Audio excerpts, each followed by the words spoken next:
Sup nerds! Today we're going to be talking about the Gloomhaven Unity Guild, who makes a lot of really fun custom classes. We have the Gloomhaven's biggest fangirl who has played way too much Haven, and then I am also going to be here. So hello, Emily. We're welcome to Rage Badger. We're going to be talking about this Unity Guild, which I've heard so much about. I've been involved with only barely a little, like a touch. I sometimes chime in, and you've tested. What's the extent? How many classes do you think you have touched out of the Unity Guild? Basically all of them that are in any serious amount of development. This is a problem. It's a serious problem, and we're not going to fix it. Yeah, first off, it is a problem, and we're not going to fix it. Mood, number one. Number two, do you have a ballpark? You don't even need to be remotely close. How many characters has the guild, like, at least iterated in some capacity? So, okay, this video will cover about 15 of the 30 released classes. Beyond that, I would say there's about 30 more that are in, ready for campaign testing. And then at any point, there's like 15 to 20 that are in, oh, look, I have an idea. I want to put it on paper. Yeah, I was expecting some number. I'm like, I don't think we're at 100, but we're definitely really high up in terms of the every state of class. I knew that there was more than these, but yeah, 15 sounds right. At least that's how much I looked at too. Or maybe I looked at like 14. 1, 2, 3, 4, 5, 6, 7, 8, 9, 10, 11, 12, 13, 14. Oh yeah. I just did I kind of missed one of them, but we are good to go. But they rotate in and out. Somebody just took some down. They do a little sweep every once in a while. Oh, I see. But yeah, we're going to be talking about the Alchemancer, the C.O.R.E, the D.O.M.E, the Echowight. I typed it in wrong on my... Yeah, is it Echowight? Yeah.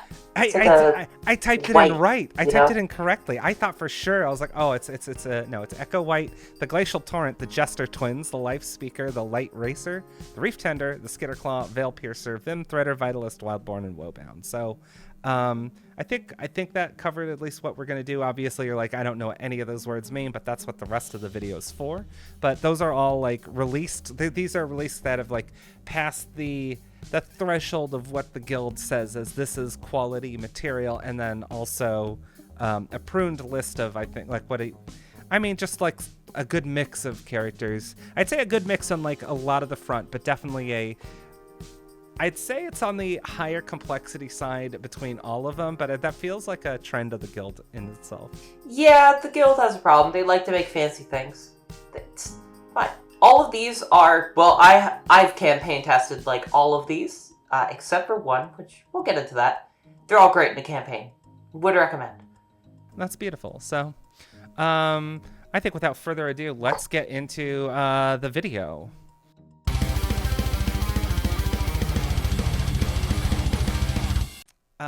So in the first class, we're going to be doing this in we'll never guess it, but alphabetical order. So first up is the Alchemancer, a cute little quattrel who I thought was very interesting, especially the interaction with elements and not just gaining it for consuming their own elements, but consuming elements over time. And like, I think Emily can elaborate more on this wonderful little critter.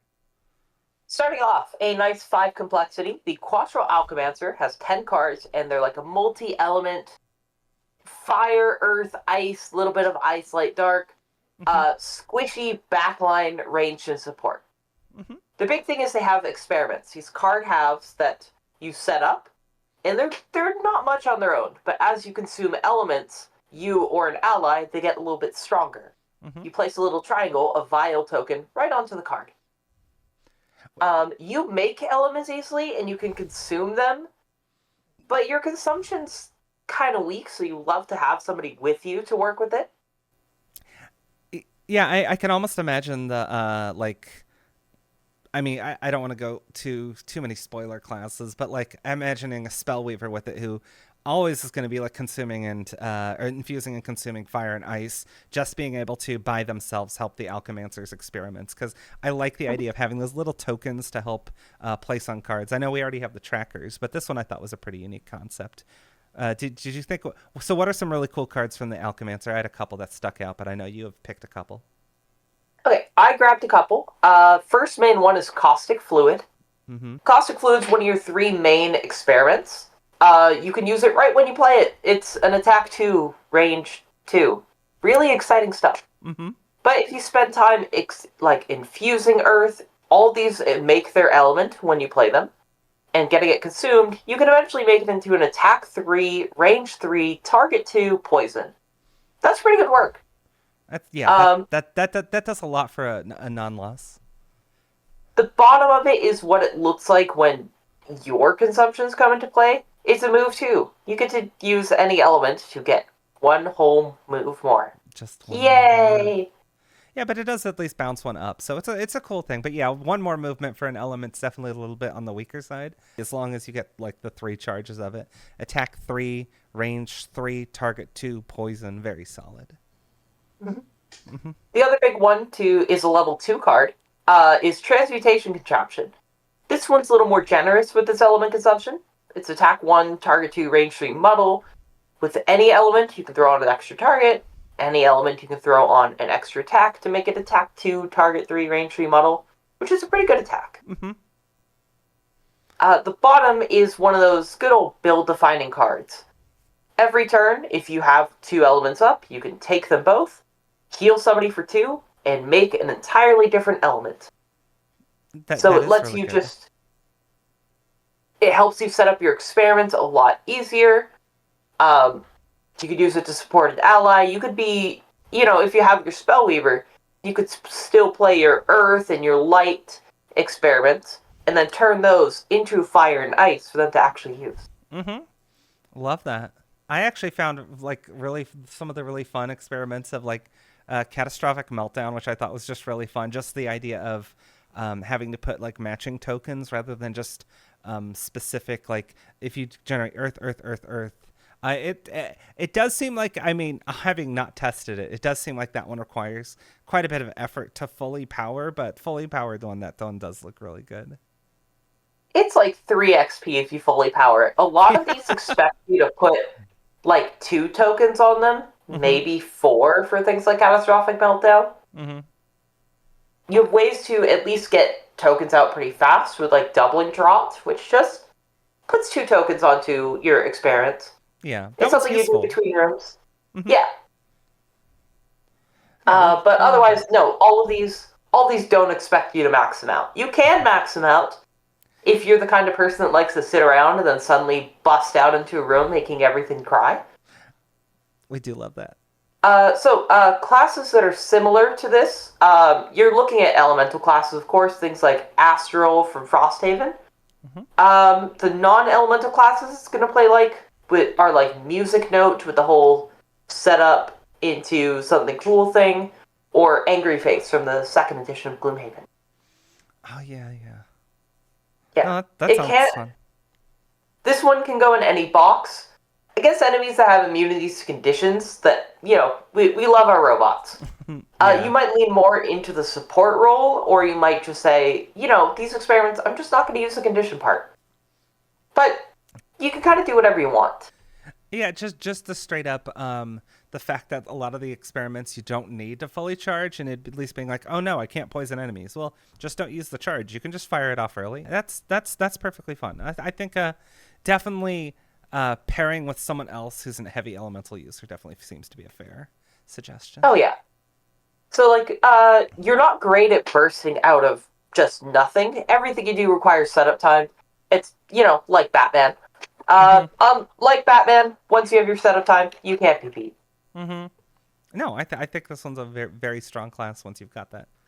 Things you want to care about with allies, obviously any element class, especially the ones that are hungry for elements, like Triforce, mm-hmm. or Geminate, you're their best friends, because you make elements and you don't like consuming them.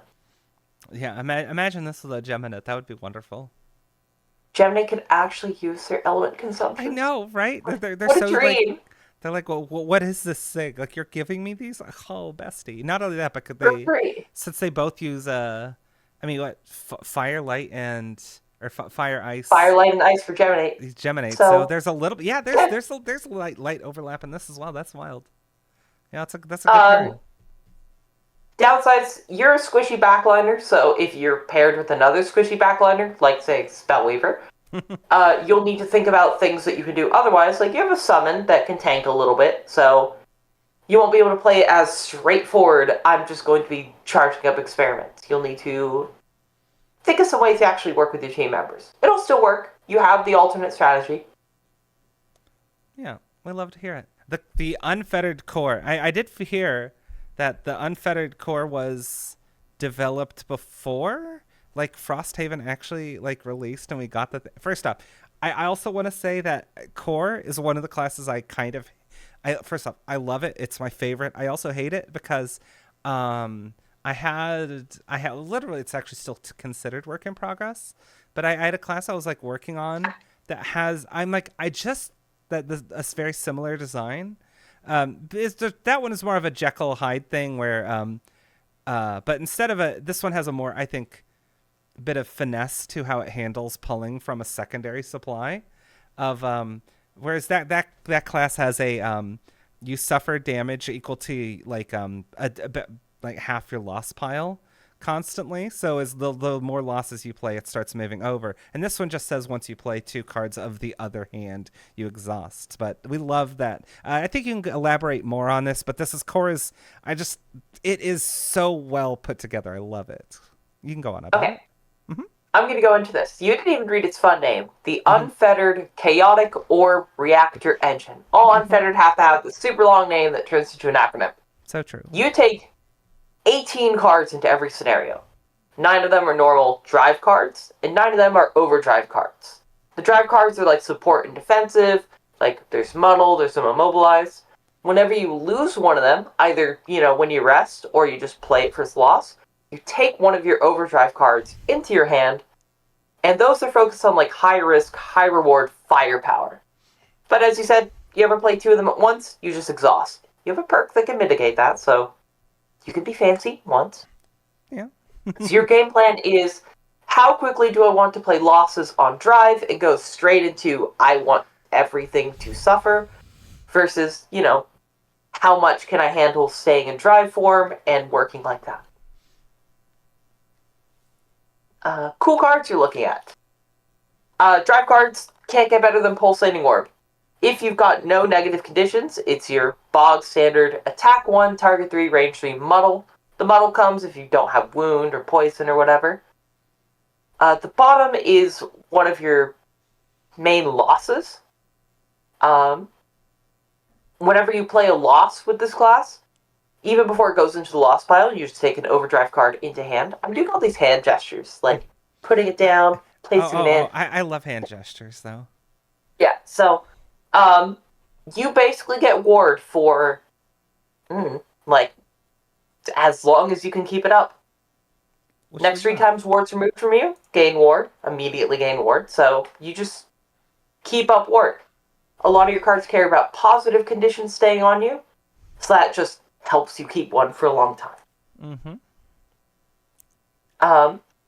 For overdrive cards, we have Adaptive Malware. They all have fun, weird robotic names like that. The attack on top is an attack 3 poison.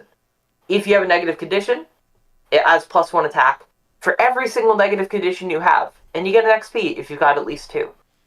Which we love. That's such a good card. I did notice that I think all the overdrive cards are double non-loss, and there's a lot more losses built into the drive cards. There are no losses on the overdrive cards. You can never lose an overdrive card.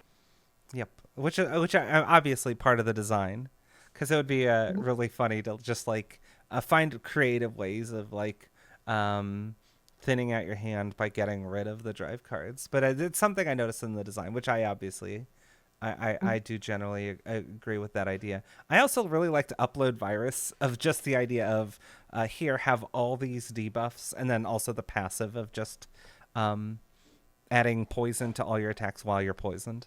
And it poisons yourself, so it's easy setup. It sets itself up. It's free poison. What more could you want? Upload virus is just wound brittle poison. So the brittle, if nobody attacks, is, it'll get popped by the wound. But at the same time, it's brittle and poison. Yeah, that's really strong. As long as you have someone else, like, especially if you have someone to pop it, that's really strong. But worst case scenario, just straight up wound poison on something is already going to weaken it severely. We love it. Classes is similar too. It's most like shackles, yeah, obvious reasons. It's going to be more like a lot like Meteor and 2 minis in terms of having like 2 different focuses that you can go on, and their persistent setup gameplay type thing.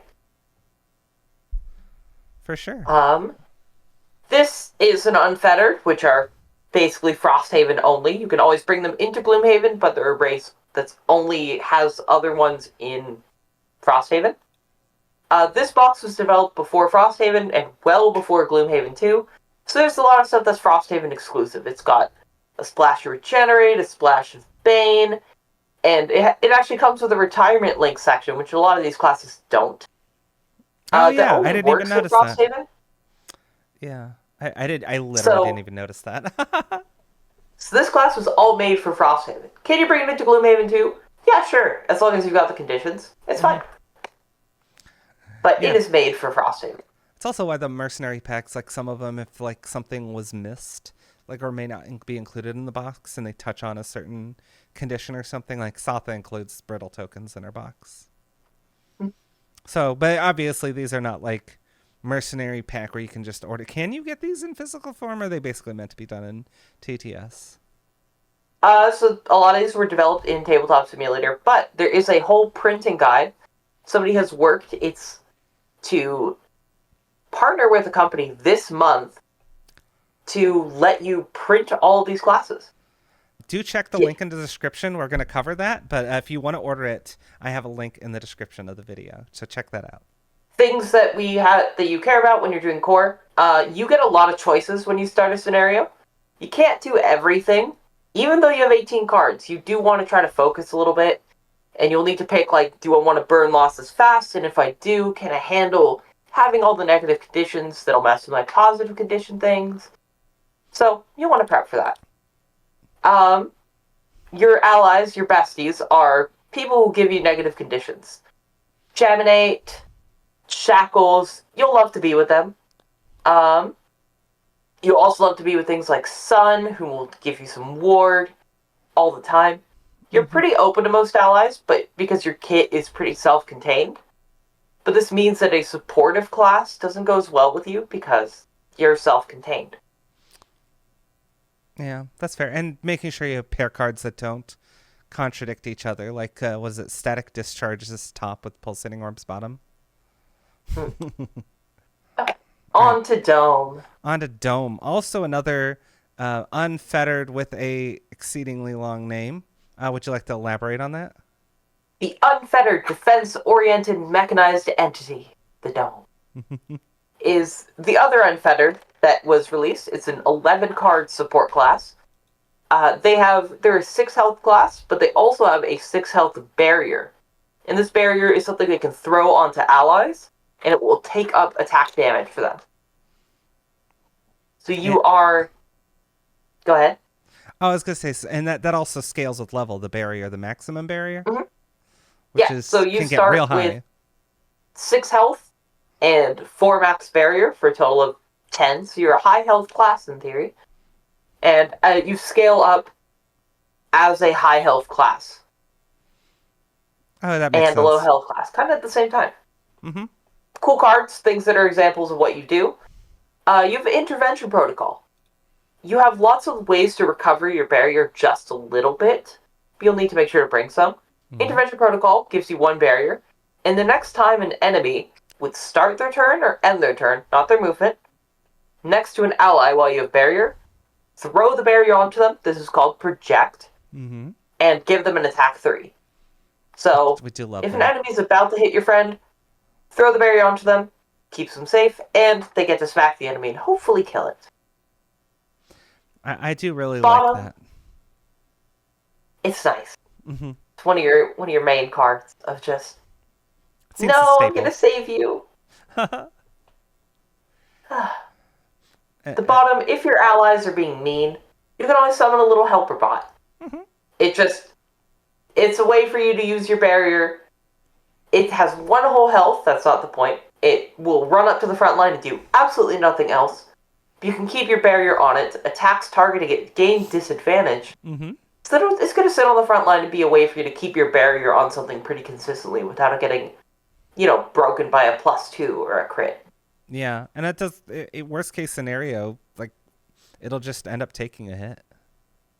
Yeah, and it'll just take a big hit and you're non-loss summon. Yeah, yeah. We love situations like that.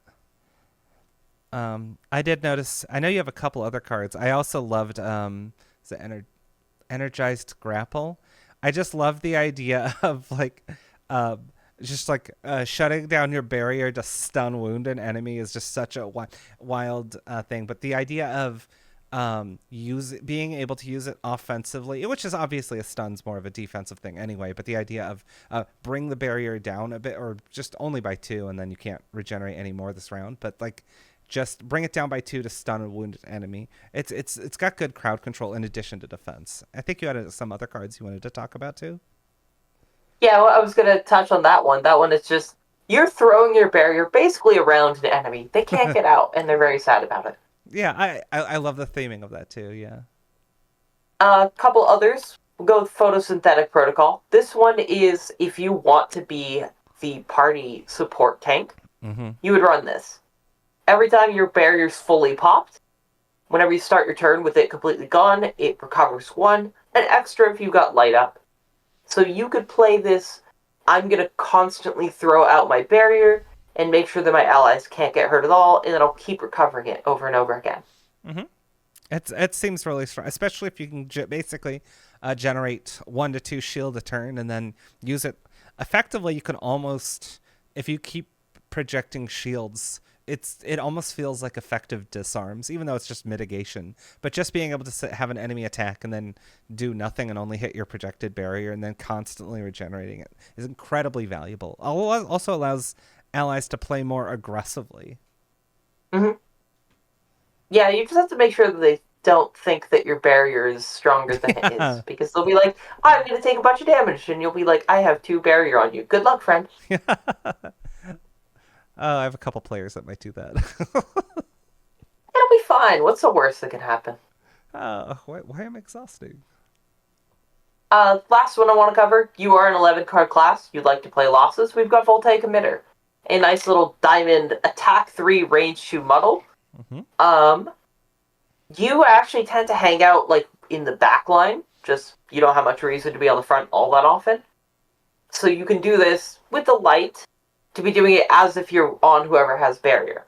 So to let you shoot way into their back line. We do love that. I love those kind of mechanics. I put that into a Anaface kit as well, so I love it to see situations like that. That one's super good. Bottom also looks really strong.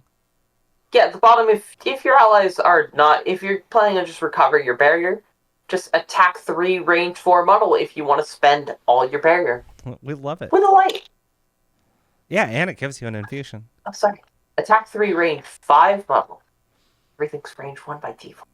Oh yeah. I was like, range 4. Yeah, it does go to range 4. That's especially for a bottom action. Attack 3, range 5, 1 experience, muddle, and fuse light. Obviously, it costs you 4 points of barrier to do that, but that's a strong non-loss bottom action. Yeah, and if you're using Photosynthetic Protocol, then it gives you light. You'll get it right back. You'll get it right back. Box considerations. This has some regenerate, which is only in Frosthaven, and it's an unfettered. That's about it. You can otherwise bring it into either box. I tested this in Gloomhaven too. It's most similar to Shards and Lightning Bolt. It's kind of its own thing with the whole projecting defense onto enemies. Yeah, this one definitely feels. Yeah. It's hard to find a Gloomhaven-alike character with it, but I do like the theming. This one seems really cool, and the kit's good. Warnings: if you're playing this class, you're an 11-carder. You have to either figure out allies that you can support hard, or you're going to fall behind if you don't want to play losses. You can also just, mainline losses, which is what you should be doing on an 11-carder. So true. I think a lot of people play pretty conservatively at times, and which first off I do understand. Like, oh no, don't burn too many losses, especially with Gloomhaven First Edition, like drilling that into people's heads. But I swear, playing aggressively at times is sometimes way more rewarding, but you have to like learn what and when. This one has plenty of those more build defining things, especially like, you know, photosynthetic protocol, where I think it can afford to burn some losses. I think it's designed to burn some losses. Mm-hmm. Your initiatives also aren't great, and your actions are a little weaker to compensate for just how good barrier is. Mm-hmm. So you'll need to plan around that. You are a support class fundamentally. If you like support classes, you'll have a good time. Otherwise, there's other characters for you. There's other characters for you. Your ally considerations. You love having somebody that runs a summon, because summons, their main weakness is they'll die to hits, and you will prevent that from ever happening. Yeah, projecting a shield is so good. That seems like incredible for you know, with summon classes. Yeah, your Bone Shaper friend is going to be running about 5 summons if they're with you. Which is the correct number of summons to be running with on a Bone Shaper. Shaper anyway, yeah. Just fill plus, the entire board up anyway. That's plus you're backliners, so you guys could both just sit in the back. Mm-hmm. And, you know, eventually the enemies might get to you through 10 skeletons, but probably not. I am imagining just a duo of like some just 2 people who eventually, like, their problem is one of us needs to open the door. Look, you've got the barrier. You just convince your ally, don't worry, there's barrier on you. You can open the door for once. Yeah, you'll be fine. It'll be fine. You also love people who can set up like persistent shield, like Banner Spear, because that just combos with your barrier. Mm-hmm. You're not you don't like a heal tank as much, somebody that just wants to take a bunch of damage and heal it off. Yeah, that's fair. Because, well, if they've got barrier on them, they don't have anything to heal. Mm-hmm. So yeah, it really depends on the kit in that place. But yeah, any classes with like damage mitigation, prevention, disadvantage, I think go pretty well. Mm-hmm. Yeah, you love your muddler friend. On to the Echowight. The Echowight. I really like this one. This one, first off, the thing that got me immediately on this one is number one. I love the art. The art for the class looks so it's a different vibe than like most of the Gloomhaven art, but I say that in a good way. I do like it. Number two, love the card names. Some of them are just super cool. Doom stalks the land. I love that. Or like empathy with the hunted, dissolution of the form. Love these. They're just so cool. Also, I like the idea of, to me, reminded me of a not to attack a class, but a better designed Deathwalker. I think this one seems pretty fun. So take us away. What do you think on it? Yeah, this is the Aether Echowight. An 11 card. You're a backline ranged attacker or summoning class. As you said, it's like a Deathwalker, but the level 1 kit is less clunky. I will defend higher level Deathwalker. It works a little better. I think mid-level feels pretty solid, so I'm with you there. Yeah. You have a custom tile Fog. Just like Shadows, it doesn't really do much on its own, but your actions use it to stall enemies out with like Muddle and keeping them from moving, or just straight damage them. Basically, as you just slowly trap enemies in the fog. The art for this class was done by the creator's wife, so it's going to be one of the ones that looks a little different. It's very cute. And she's amazing. I strive to be a good artist someday. It's very cute art. I love it. It's definitely not horrifying. We both agree that the art for Doom Stalks the Land is super cute too. Mm-hmm. The Shrouded Stalker. Cards that you're going to be looking at. We'll start with Formless Dread. Formless Dread is one of your main ways that you get out fog.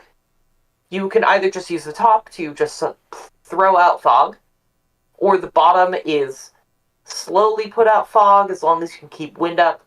Or, you know, it's a little summon that maybe even though it's in the back line, it might take a straight hit for you. Probably not. Yeah, it seems pretty difficult to get within range to muddle something and take a hit. But worst case scenario, it's just dropping fog. It usually it's range 3, so you summon it in front of you, and it'll muddle things. You have a lot of little payoffs for muddle. Once you have fog down, you have good and easy ways to relocate it with like Murky Haze. Heal somebody, take a fog from next to you, and put it next to them. So you get to heal your frontline allies and convince them, don't worry, I'm with you in spirit. The bottom of Murky Haze is one of your persistent losses. Big warning here, this class, you must play losses. If you don't want to play losses, just skip this part of the video. This isn't for you. Yeah, we've got plenty of other characters that are amazing. But no, this one's super fun. Do not skip. But also, you will have to play losses. You'll have to play so many losses. At the end of each of your turns, one enemy that's next to fog suffers the damage, so you just get to slowly drag them down. I love that. I love that. I love that vibe so much. It was just like choking them out with fog slowly, just a little bit, one at a time. Especially against like high shielded enemies, or like this one to me just screams, I can deal with flame demons, and we always love classes that can do well with that. This is your living spirit murder. Yeah, that too. We should really cover the other one. This is everyone's favorite. Oh, of course. The other big persistent loss is not a summon, it's Grisly Tidings. Grisly Tidings, yes. Whenever an enemy starts their turn next to fog, if they have muddle, they take a damage. Mm-hmm. So you can, all of your muddle payoffs also cause things to just slowly die. Just use Grisly Tidings and Murky Haze. Yeah. From everyone's testing of this before, we said this is good to go. There's a bottom. It has words on it. No one's ever played it.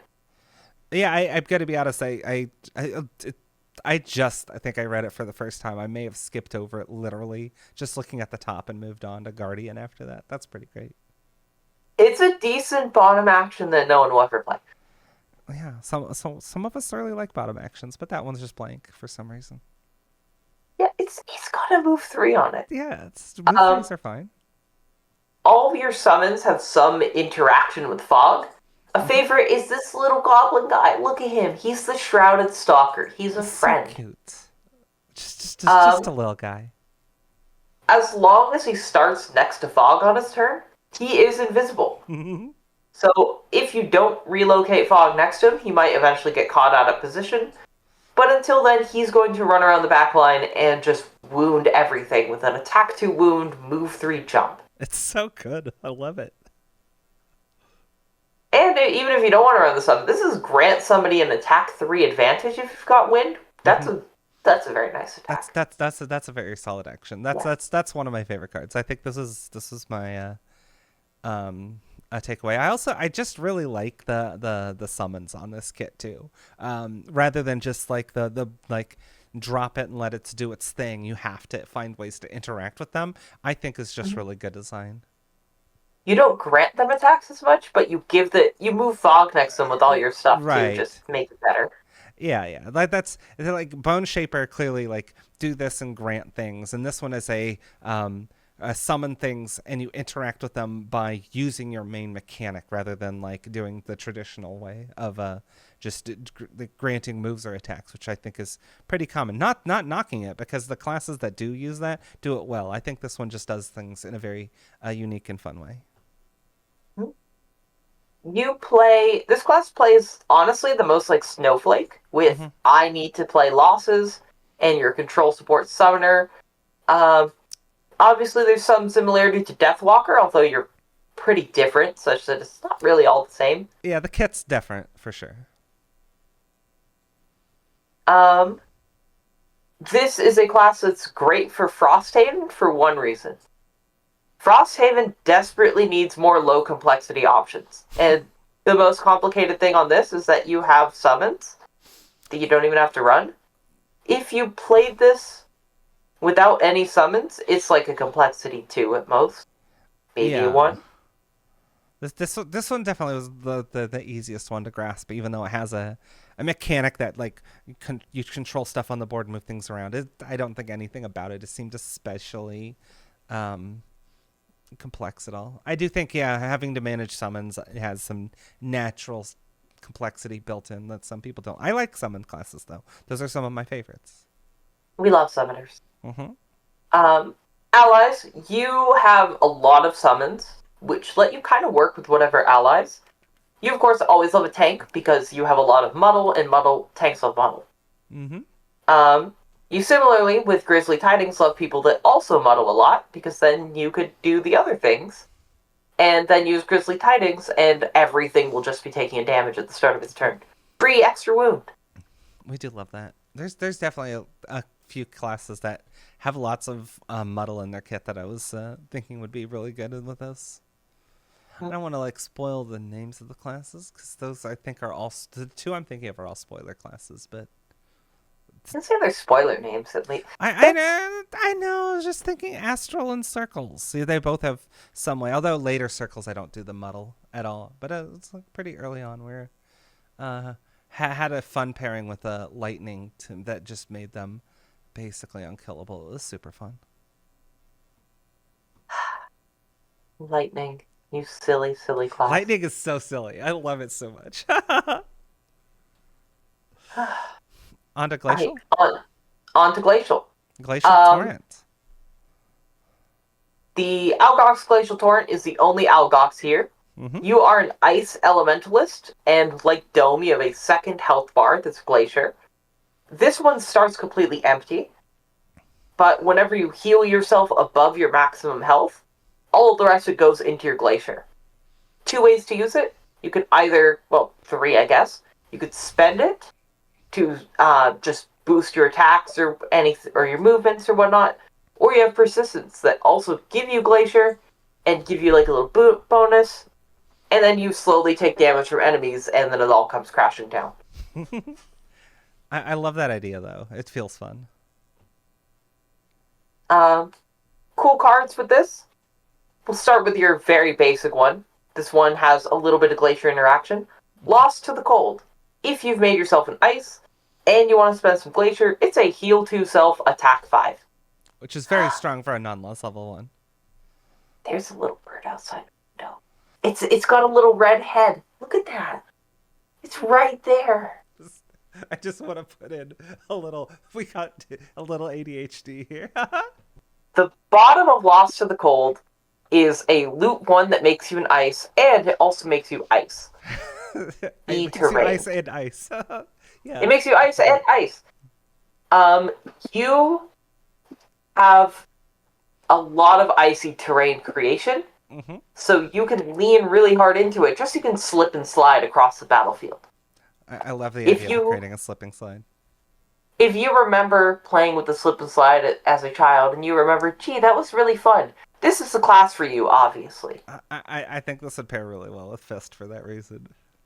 Other big one, 2 other things that I want to look at. Living Glacier is a way that you can tank. You gain Retaliate 2. Your attacks are weaker, but anything that wants to punch you is going to go, ow, my hand, because they punched Ice. Not good for their hand. Yeah, just generally a not great idea. Don't punch Ice. You can use other fun cards that don't necessarily get penalized by minus attack anyway, like the top of Icy Onslaught as well, to just mitigate that anyway, which you're probably going to be using anyway. Yeah. And if you have been playing this and eventually you're just very low on health, you could just use the bottom, which is a nice heal 8 self. Love to see it. I'll also love to see the we love a diamond plus pip on anything. The diamond plus pip on a loss? Yeah, that's 50% off.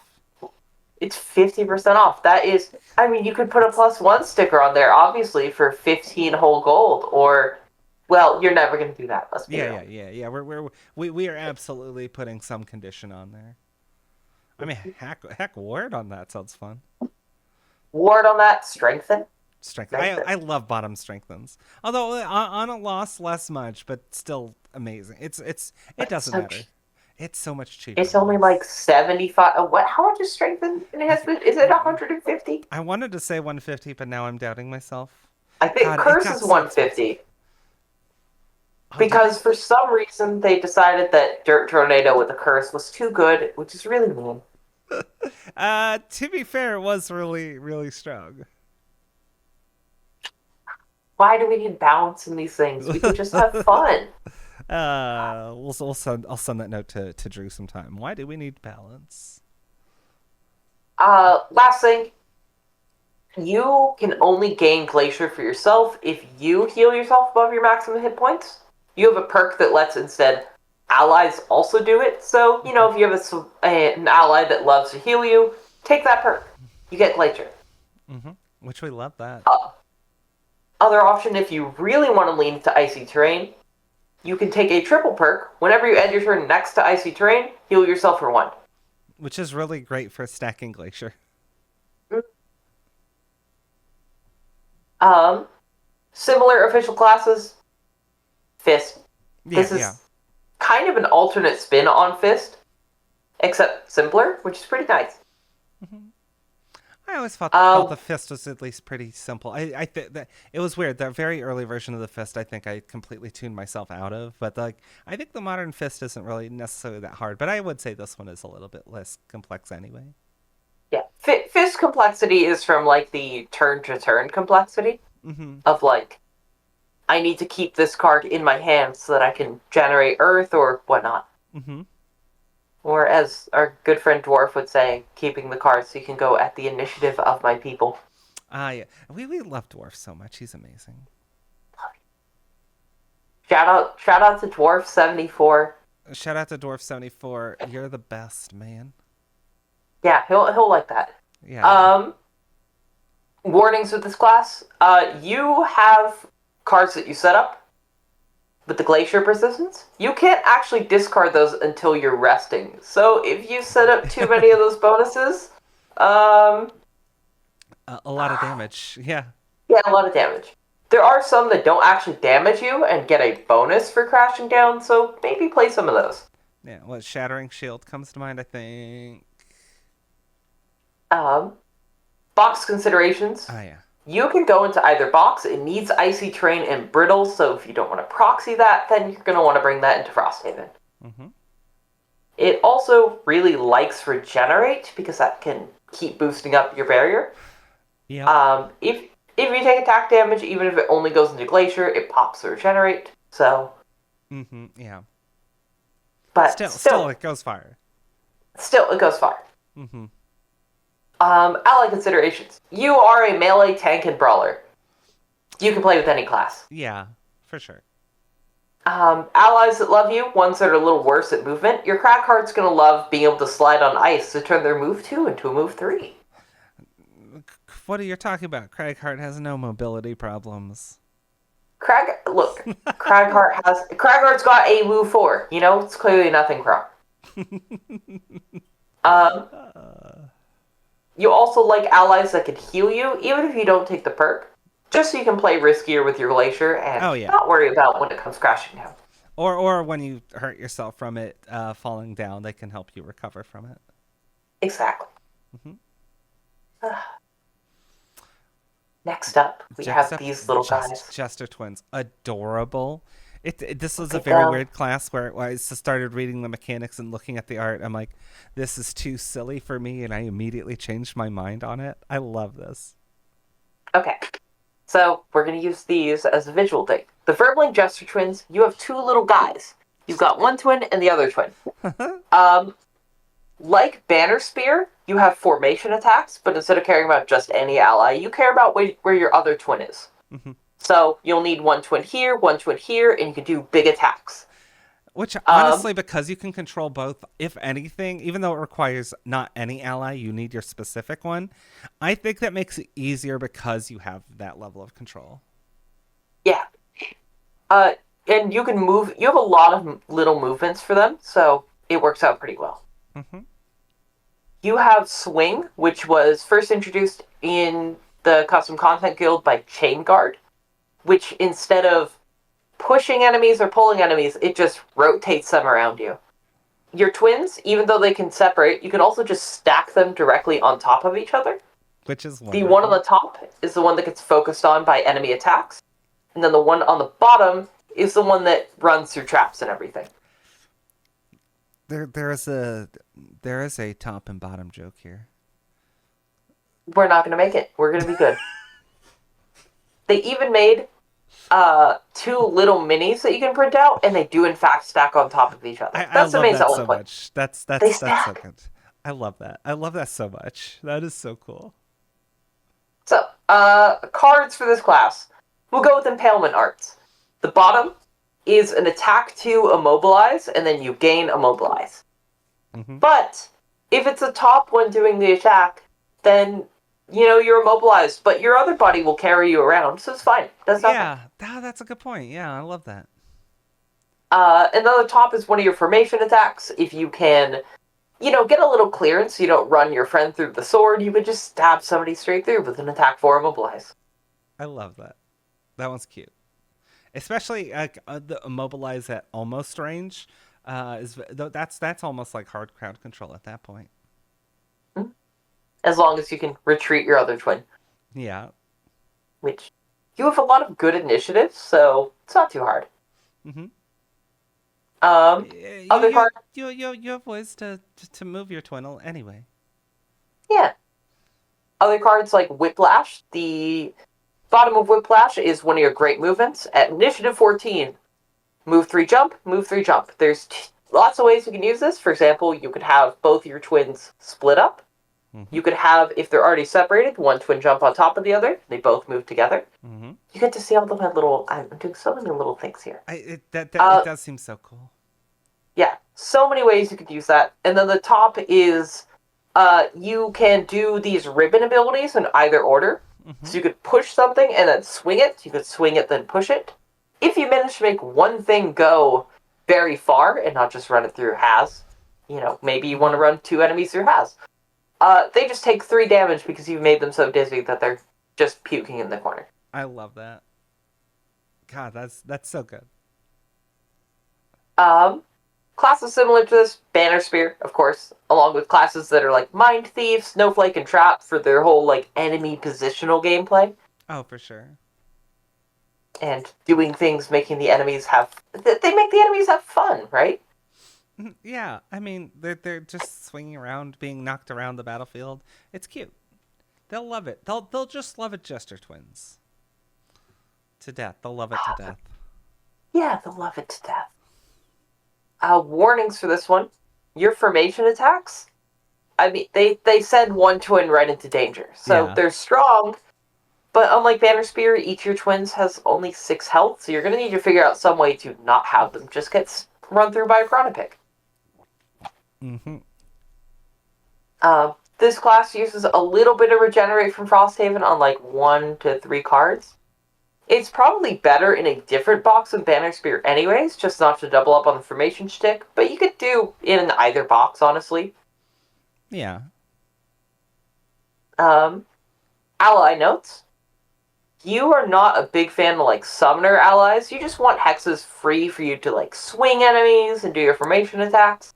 You do have a perk that lets you stack on top of allies, so you can figure out ways around it. That is super fun. And yeah, it did cross my mind until it did not cross my mind until you mentioned it, that the allies cluttering the battlefield might prevent swinging or stacking or any number of your abilities. That's a good point. Yeah, you have perks that let you fix all of these. You can swing enemies through allies. You can stack on top of allies, all these, but they're expensive. And then you don't get your fun other perks. So pick and choose. Mm-hmm. You love any frontliner who will just sit up on the front and tank, because then you can just be little gremlins running around the back and messing with everything. And that's your natural role. Anyone who sets up hazardous terrain or traps, or who's just good at immobilize, you have a lot of swing, and they will just get run through it so many times. I do, yeah. This, given the fact that this has a lot of enemy control, I can definitely see it capitalizing on that as well. There's a lot. They made a whole little FAQ for this because so many people will ask questions like, "How does this work with this specific battle goal and everything?" They were just like, "Okay, you know what? Here, just read this, so at least you know what's going on. At least Dwarf doesn't have to manage that FAQ too. Oh, bad news there. We made him do it. Oh, rough. He wanted to, No, he didn't. Of course. All right. On to the human Lifespeaker. Yeah, it's a boring old human. I think this is the first human on our list. There's definitely at least 2 humans that I can think of. There might be a third. I can't. I'm trying to think. It's the first one on the list. Yeah. Human Lifespeaker. With the elementals. It is if I remember it right, it's an Earth, Wind, and Fire element specialist.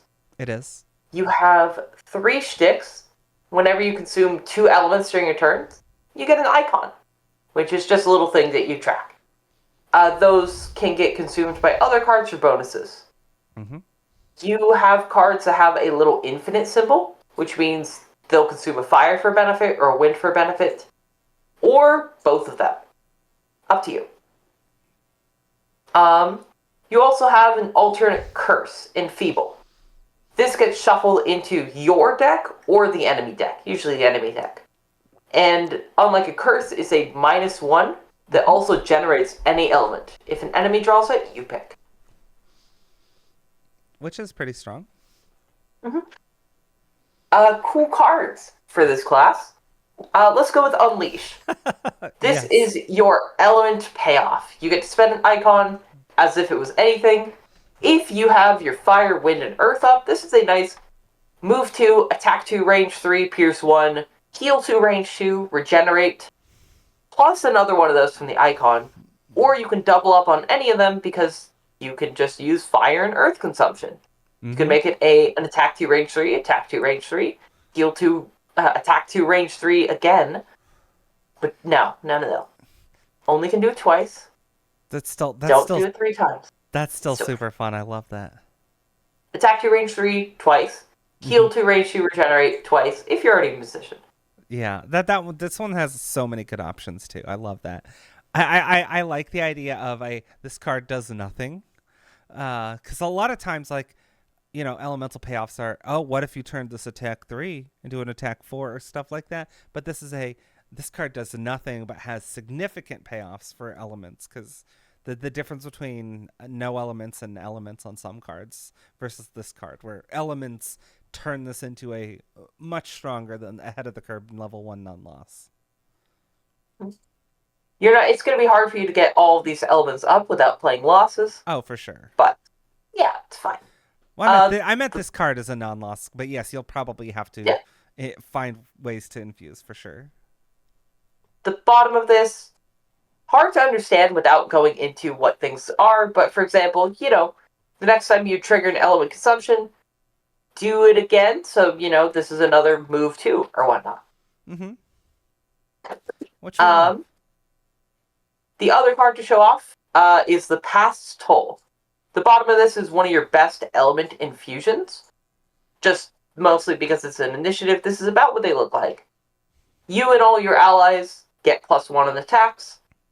Spending the icon boosts the range of that and suddenly makes it global. Yeah, we love that. And it gives you an element. And it has a good. And it gives you an element. We love that. The top of this is one of your persistent losses. Now, and at the start of your next 4 turns while an enemy's near you, shuffle and enfeeble into the enemy deck. That enemy suffers damage. Mm-hmm. So just perfect execution of enemy. We love it. And there's a cool perk that you pointed out that interacts with these. Yeah, if you want to lean completely into enfeebling, you can make it so your enfeebles, instead of just being like a -1 drawn element, it's a -2 any element that enemy takes a damage. Love that. So that's your classic triple perk. If you want to lean completely into, I'm just going to shuffle things into the enemy deck, and they don't get to play. Yeah, poor enemies. Just send them home. You also have a fun perk that you have your track loss on the Past Toll. Along with your ignore scenario effects is a perk that lets you slide all of your little things back using icons. And given that the Past Toll will slowly make you elements. You could keep that going forever if you wanted. Mm-hmm. And there's a few others that are really strong as well. Mm-hmm. The something I actually also liked about the design on this is even though there's several cards that are like particularly like lengthy names, like Torrent of Flame and Stone and stuff like that, instill a silent dread, but it has a lot of these very singular word ones that are like advance, bestow, blight to go through the first few. But there's several one word ones that I just it has such impact. I don't know why that tickles me so much for cards like that. It's The names for these so came from good. like one of two places. Either wanting to make them like power word kill, this is Yeah. power word advance, power word bestow, or making names that are like Spirit Spirit, Island. I was gonna say like Yeah, Torrent of Flame and Stone and still a Silent Dread both. I'm like it's giving Spirit Island, and we love that Spirit. I'm surprised yeah. it took until like recently for me to get into it. That was a mistake. I should have learned it way That's a huge earlier. mistake. That's a I fuck know, up. I know. That's on me. I'm gonna keep hitting my mic stand. Like it's so good. But anyway, we don't need to talk about Spirit Island right now because I believe we would derail for far too long. But we do love Yeah. the naming scheme of this class is the point. Don't Um, derail. Don't derail. we Don't were derail. yeah, Okay, no derailing. But you were gonna we've go on reset. some there are some other similar classes like this. Well, Any but of the no, big there's element users? yeah, it definitely Yeah. feels like its own thing, but it's an element user for You sure. know, it's enough like Astral and like kind of like Snowflake that you could do this. You know, this is a ranged support class, so kind of like both those. Mm-hmm. Uh, the warnings and pitfalls for this: if you wanted to lean fully into Enfeebles with that perk, most of the Enfeebles are going to require you to play losses just to get a good number out, either from the losses themselves or the losses give you elements that will let you put more Enfeebles into the enemy deck. Mm-hmm. I mean, and that's fair. Um, and if you do want to lean into those, you're going to need to play pretty flexibly and be ready for any elements that are just going to poop out during the enemy turn. Poop out. I love that. If you don't lean into the Enfeebles, you are instead an ally support and a ranged direct damage dealer. You have a lot of good ally support options Mm-hmm. between Advance, which grants an ally shield. You've got Bestow, which is a nice heal 4. So you, instead of going into Enfeebles, that's not how I played this class. I love Enfeebles. Enfeeble does seem fun. It's new. It's well, I mean, it's used at other places, but like, wait, isn't it? Is that on the Vimthreader too, or am I making that It's up? on the Vimthreader as well, which will All come right. later. Yeah, we'll get into that later. But I'm like, I just want to use the Enfeebles because like it gives you a thing. I'm like, I want to use the thing. I want to do Yeah. the thing. To give an idea, when I played this, the triple perk instead, whenever an ally would draw an Enfeeble, they would gain Wound. If they already had Wound, they would instead suffer damage. Yeah, I played the Enfeeble thing. That got cut very fast. That's fair. I love that. Yeah, it was very good. It was very. I miss you dearly. But and that's why we have iteration and through design. Sometimes you find some things that are really powerful. Which sadly get cut. We miss you Unfortunately. dearly. Okay. The next one is mine. The Lightracer, yes. I also love They, the art for that too. It's so cool. yeah, She's great. like Echowight, this was made by a. All of these have like art from Alexander Elishev, who Mm-hmm. did the art for the first edition. Sorry for mispronouncing that name. Mm-hmm. Two of the classes here did not get the art from him. Echowight and Lightracer. I wanted a human that looked a more comic booky style, so I went with someone else. Mm-hmm. This class is a classic speedster, death by 1,000 cuts. You are a 12-carder. Every turn you have to play 3 cards. One of them has to be played for its basic attack 2 or its basic move 2. So you have 12 cards, you're slamming down 3 a turn. Some of them are just little non-loss persistents called speeds. They'll take health to keep up, so you can only keep them up for so long before you go down. This is fundamentally a combo melee attacker. Mm-hmm. Sentinels and the Multiverse fans will notice, if you look at this little class icon, this is pulling a lot from Tachyon from that, and is really the only direct adaptation about any of these that we'll mention today. There's another one, Tempest, that kind of pulls from a Destiny class, I think. But most of these are fully original. This one, no. Oh yeah, I see Tachyon now. I don't know what Sentinels of the Multiverse is. I don't know anything. But I see what you mean now. Oh, that's cool. Yeah. Cool cards. We have cards like Sonic Vortex, your usual card. The top is a simple attack 2, target 2. Most of the cards are going to be a little... They're not going to be flashy because you're playing 3 of them. Yeah. And then the bottom is heal yourself for 1. Once during each of your turns, you get to move 1. Wow, you get to go fast. Yeah, gotta go fast. It's a... and your speeds... Hedgehog. The first time you discard 1 every round, you get to heal 1. Mm-hmm. So this can give you a heal 2. You could just play it for heal 2, move 1 if you wanted. Mm-hmm. This is one of the little recovery ones. Why do you care about move 1? 2 main reasons. A lot of people love this option, extreme speed at level 3. Mm-hmm. Immediately after each of your moves, something next to you that's damaged takes a damage. Instead of attacking things, just run around them and chip them down from speed. That does seem really strong. I love that combo. And you've got you can actually end up taking several moves during your turn anyway. So just you can weather stuff. You could destroy living spirits so easily with extreme speed. They do have to be damaged to start, so you can't take them down from from full. But you can still. You've got you've got several cards that attack and stuff. You can just sucker punch them with Pierce and then let them down after. Other payoffs for the big movements, you could do the persistent loss on push the limits, which would let you, every time you take damage, basically from your speeds, or if you're silly running through a trap, something next to you suffers the damage it gains model. Mm-hmm. Or if you want to play a bunch of speeds, you could, move, if you've got 4 speeds up, it's a nice move 8, muddle 4 things, all your speeds go away. Mm-hmm. Which, if it's combined with extreme speed, that's also 4 damage, and so on. Yeah, this class has there's so much. I could see getting a decent turn on this class seems pretty easy. Getting maximizing the best turn seems like you could get stuck in a analysis paralysis forever. That is the big warning with this class. It's forgiving at low levels. You can't play recklessly without falling flat on your face. If you're the type of person you're the friend at the table who likes to take a while on their turn, thinking things out, figure out what the best plan is, don't play this class. Your friends will hate you. I have one friend in particular I'm thinking of right now. He's going to be watching this video and get to this segment, and then he's going to message saying, I know you're talking about me. You know who you are. This goes out to you. No, that friend, yeah, we all have that. Well, I have that friend.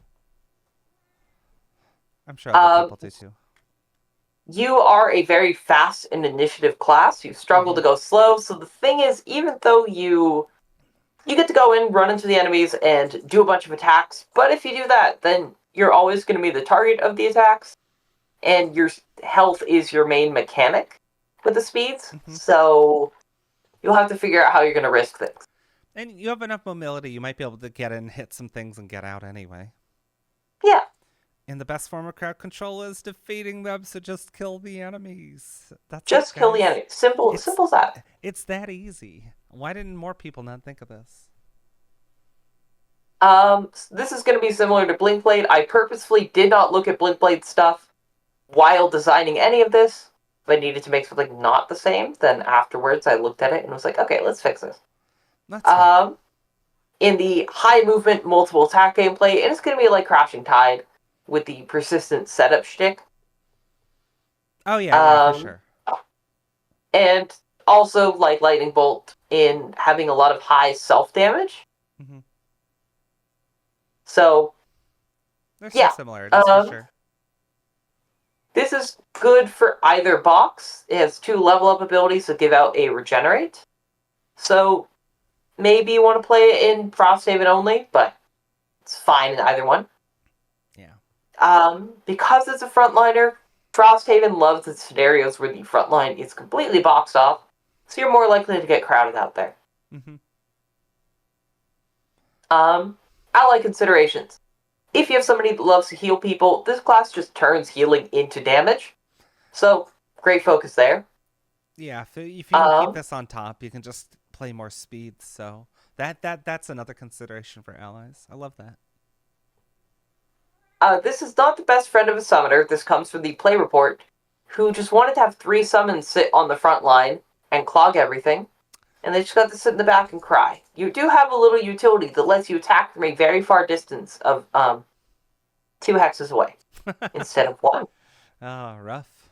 Yeah, you definitely want to be like running around into enemies. So I can see if it's clogged up that's a problem.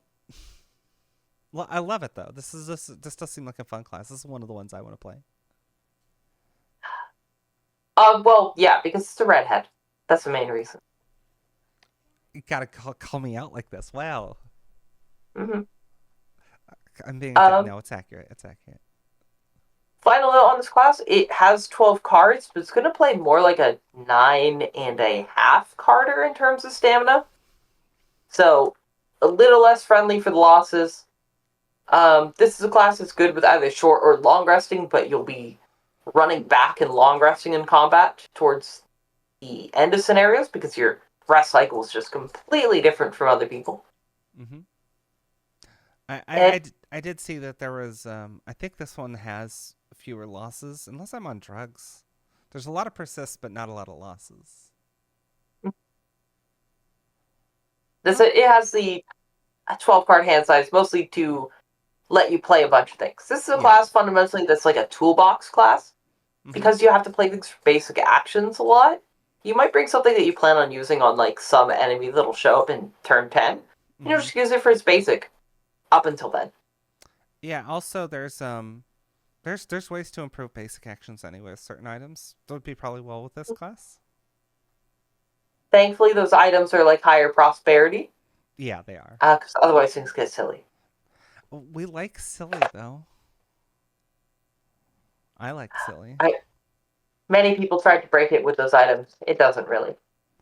I didn't think it was going to be breaking. It was just improving. But yeah, I follow that. Mm-hmm. You have high-level stuff on this class as well that lets you boost your basic actions, which is pretty fun. Mm-hmm. Okay. On to the next one so that I stop trying to be excited about that. The Reeftender. You're allowed to be excited about it, though. I love my class. It's so good. But yes, the Reeftender. I liked this one a lot, too. First off, I will always love any summoner class anyway, and this one has it. But the idea of instead of just giving things non-losses, giving a mechanic of ways to turn the lost summons into non-losses and still gaining a benefit feels really fun. Mm-hmm. It does require having a specific type of card out and being in the right position, but being able to be like, oh no, my summon died. Anyway, it just seems really great. Well, getting back to that, you don't have to be in a position for that. That was something that they thought about doing, but no. Your rescue actions are global. Oh, they are global. We love that. I don't know why. I swear I read them. I'm wondering if I read it like an old version, even though I clearly would have gone to the one. Anyway, no, you don't even need to be in position. We love that. But yeah, all you have to do is have a rescue out, and then you discard that, and then the lost doesn't get lost. The lost summon doesn't get sent to the lost pile, which we love. Yeah, this is an 11-card Earth Light Summoner tank.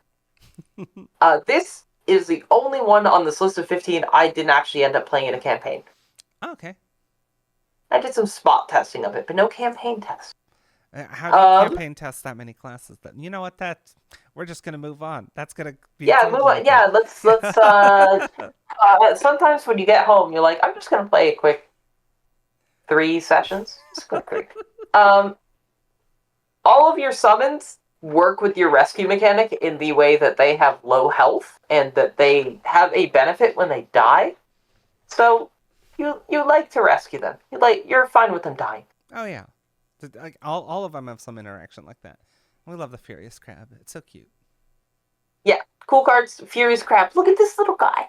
There you have a lot of ocean-themed summons, so if you have a friend that loves, like, little critters, this is a summoner for them. High movement, attack 2, pierce 1, liable to run into the front line and just die. When it does die, whether or not you actually lose the card, you get to strengthen something. Probably you, maybe a friend. Bottom is a nice, just move 3 light. That's a very respectable card. We love that. What would you use the light on? You could use it for Safe Harbor. Safe Harbor is 2 good halves. The bottom is one of your rescue actions. They're not just nothing. You play this, as long as it's out, you get a shield that only works while you're next to your summons, but eventually you're going to discard this to save a summon. Which is really great. We love that. So, damage mitigation, and then eventually save a summon. And the top is a panic of, oh god, all my summons are going to die. I'm going to make them all invisible and become the tank for the round. Yeah, which we love. That one, I like cards where one card is I'm going to want to play this all the time, and the other half is a very strong situational card. Because sometimes it's hard to justify situational cards, or like situational cards where the other half is like a move 4 is just feels perfect. Wait for the right moment. But worst case scenario, if all you do is use the bottom to keep a shield up and then save your summons, the card already has value. This is a summoner class, so similar to a lot of other summoner classes, most like Bone Shaper, with you being happy for them to die, or with 3 swords, cross swords, I don't remember the spoiler name, as being a frontliner with summons. I think it's cross swords, but yeah. I liked, when I was digging through, I want to say Hydra something. United Front, that's what I was thinking of. I loved that idea of the summon that's just doing multi-attacking, then it dies, and then 2 enemies suffer 2 damage. Just I just love that so much, and then resummon it after the rescue and just have it nibble the enemies to death. Although nibbling to death is a later class, but I love the Hydra Serpent. The Hydra Serpent, note that all of these have like a little extra thing, like the Pierce one, the Push one, all of these if you're looking at home, or the Hydra Serpent's target 2. Those work even if allies grant them attacks. So anyone that grants them attacks, suddenly that attack becomes a target 2 attack, or gains poison, or any number of things. Which is very good. God, that's so good. Warnings, you're going to need to bring a good balance of rescue actions and summon actions, and then all your rescue actions make elements, and you'll want to use those. So your hand building can be a little tough. There's a lot of a flow to it. And while you want to play a bunch of summons, you'll need to figure out, if you just play summon, rescue, summon, rescue, summon, rescue, you're just going to be sitting in the back for 3 rounds. So you need to get some way to get closer and actually have some interactions other than just like doing the Netflix summoner build. Netflix and chill. The old school 2 minis class where it doesn't even leave the starting zone. Gotta do something different. God. That class, the first iteration of it was so silly, especially when you could just teleport an enemy back to the start. It was so bonkers, but yeah, that was just direly silly. But that's neither box considerations. This one is good in either box. It loves to clog the front line with his summons. This is the class that somebody had a hard time with Lightracer. So it's going to be more of a headache in Frosthaven, as everyone loves to clog the front line in Frosthaven. Or just litter the battlefield with various terrain modifications, so that's fair. Ally considerations. If you have an ally that wants to be on the front line, you might have to summon less than 3 summons at a time, which is awful. No one loves that. We want all the summons out. You actually don't want to run that many because, for example, your summons still act for you in the initiative order. So with like Safe Harbor, Bottom Shield 1, you need to actually be in front of your summons. And if you have 3 of them out, then it's kind of hard to be in front. Yeah. But you have lots of ways to move them behind you, and they have enough movement to get back on their own, so you can run a lot. Yeah, and there's some of the summons that'll actually some of the cards, not the summons, that'll like a lot of the order typically is grant a summon, move, then attack, and I've seen several of these that are grant an attack then move, so you can let a summon that's already in position perform the attack and then move them to safety. Which this class is a tank. You're pretty good with anything. Everyone loves the tank. For sure. Next up, it's him. Yeah, it's him. And speaking of nibbled to death, here we are, the Skitterclaw. This is the actual nibbled to death. I'm still surprised that card name got through testing. Nibbled to death. Skitterclaw though, which is basically just Squirrel, the class. The summons have like names on them, and there's like this little icon. They're all squirrels. We're gonna always call them squirrels. Well, I saw a capybara in there, so we're gonna have to at least talk about a capybara. This is an 11-card summoner. You are squishy.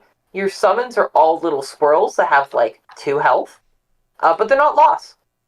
Their little gimmick is that if you summon a squirrel, they will not move up to enemies on their own. They can only run around on occupied hexes unless you grant them movement.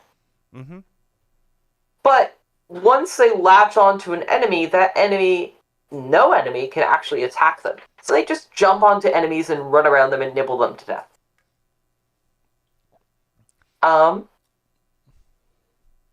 There's a lot of rules on this map, but they're little squirrels. They come with little coins, and you can put them down, and they just run around and eat things.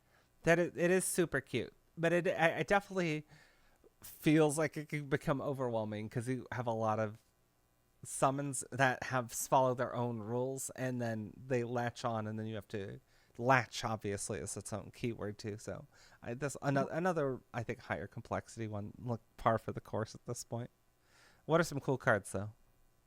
Cool cards. Okay, your level 1 summons come in two main flavors. The top ones are all little tree runners that have attack 1 muddle. The bottom are all forest mirages that have attack 1. Everything that attacks that has pierce 1. So you could send like 2 forest mirages onto an enemy, and suddenly their shield is reduced by 2. But cool cards. Yeah. We have underhanded tactics. Example summon: 2 health, 2 move, 1 attack, muddle. Simple, easy. Yeah, basic. Love it though. The bottom is where the keyword latch gets into play. On your latched allies next to attacks, add +1 attack and wound. This can boost 2 things. 1, when your little squirrels are on an enemy, they are latched. 2, when your squirrels are on an ally, both the squirrel and that ally are latched. So you can use this to boost your allies' attacks with +1 attack and wound. Oh, yeah, that's true. Yeah. A lot of stuff to think about. You get a lot of little benefits for helping latch things, and you can latch yourself, all of that. Other big card to mention is like Might of Many. Grant 1 of your summons, move, attack. If you're just doing this for a squirrel, it's a nice move to attack 2. Which is fine. It'll get 1 of your summons onto an enemy. Yeah, but there's some non-squirrel summons later that I think Might of Many also pair really well with. Or if you want to play like 4 squirrels, the traditional way to play this class, you could just turn them into a big healing cuddle pile of squirrels with a nice heal 8. That is strong, and we love that. Similar classes to this, it's going to be most like Bone Shaper, of course, and having some good lost summons, mostly focusing on non-lost ones. We have to talk about the Capybara. Let's go back to the Capybara. We have to talk about the disorienting maneuver, Capybara. Riverbank Warden. It doesn't say Cappy, it says Riverbank Warden. It's a Cappy. It's a Capybara. This is a summon that acts after you in the initiative order, and it is a 6 health, move 3, attack 2 summon. Its main job is that it will be next to you. You're going to summon squirrels, shove them onto it, and then send it off. And it's going to attack, and then all the squirrels can jump on the enemies. I love it so much. That is so cute. It's And just it's the a idea of capybara. just stack rodents on top of rodents. It's a And creepy if you vibe. look at the art, look at him. He's got a little potion. It's He's got a so little. oh, I love it so much. It's so cute. He's got a little federal. Also, something I loved, Nimble Phantom summon, like, I'm also terrible with names, Ratatoskr, as someone who appreciates, uh, and was it Norse lore? Was it the squirrel that runs up and down the world tree delivering insults or something? I love that reference. This class is so cute. It is good. It's a fun vibe. I love it. Uh, Um, Warnings for this one. Once the enemies the squirrels are latched on to die, your squirrels are just going to sit there as sitting ducks. Sitting squirrels? Whatever. They'll die to pretty much any stray hit. You will want to be able to go fast just to, like, get it to make sure that they'll be able to actually latch onto something else, because if they're next to an enemy, they will jump on. This class has a little bit of regenerate from Frosthaven, but that's it. You can get regenerate into Gloomhaven very easy. Yeah. Just move the tokens. It's that easy, guys. It's that easy. Ally considerations. Well, but not everyone has Frosthaven. I don't. You don't have Frosthaven? No, my friend does. I don't. Oh, that's fair. Yeah. I mean, like, I'm playing in his campaign. I don't need it. I have 2 Frosthavens. Well, okay. I'm gonna drive over to your address and steal one. Okay, yeah. Go ahead. It's just in the basement. I'm gonna get trapped in your basement, aren't I? Yeah. Don't ever drive to Ohio. That's a bad idea. Okay, Ohio can't be the worst place on Earth. It's not the worst place, but it is a contender. All right. Tangents in between. This is ally considerations. You love somebody that's going to go back and forth from the front line to carry your army of squirrels with you. You are a squishy backliner and you want to sit in the back. You have a lot of good non-movement actions. So you don't want to be moving all the time. People that are going to go back and forth, like your Silent Knife, your Banner Spear, that kind of thing. People that play both range and melee. Banner Spear in particular loves you because your squirrels are allies for formations, and Silent Knife loves you because your allies are adjacent things for their rogue attacks. I do love that, yeah. Yeah.